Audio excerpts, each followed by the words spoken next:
High Zee 24 કલાક સાથે હું છું બંસી દવે। દેશભરમાં દર વર્ષે અનેક વખત વીજળી પડવાના કારણે ઘણા લોકોના મોત થતા હોય છે। વીજળી પડવાના કારણે જાનમાલને ઘણું નુકસાન થતું હોય છે। ત્યારે આ સમસ્યાના ઉકેલ માટે ભારતીય અવકાશ સંશોધન સંગઠન એટલે કે ઈસરોએ એક મહત્વની ટેકનોલોજી કાઢી છે। ચોમાસામાં વીજળી ક્યાં પડશે તેની માહિતી પહેલાથી જ મળી જશે। ઈસરોની નવી ટેકનોલોજી મુજબ હવે વીજળી પડે તે પહેલા જ એલર્ટ મળી જશે। ઈસરોની આ સફળતાએ વિશ્વભરને ચોંકાવી દીધા છે। ઈસરોએ કહ્યું છે કે ભારતીય જીઓસ્ટેશનરી સેટેલાઇટમાંથી ડેટા એકત્ર કરીને વીજળીની આગાહી કરવામાં સફળતા મળી છે। આ સિદ્ધિ ઈસરોના નેશનલ રિમોટ સેન્સિંગ સેન્ટર દ્વારા હાંસલ કરવામાં આવી છે। આ નવી ટેકનોલોજીના કારણે 2.5 કલાક પહેલા વીજળીની આગાહી થઈ શકશે।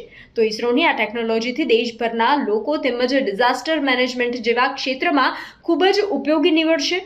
ઈસરોની નવી ટેકનોલોજી મુજબ જ્યાં વીજળી પડવાની સંભાવના હશે ત્યાંથી લોકોને હટાવી શકાશે અને તેનાથી જાનમાલને ઓછું નુકસાન થશે।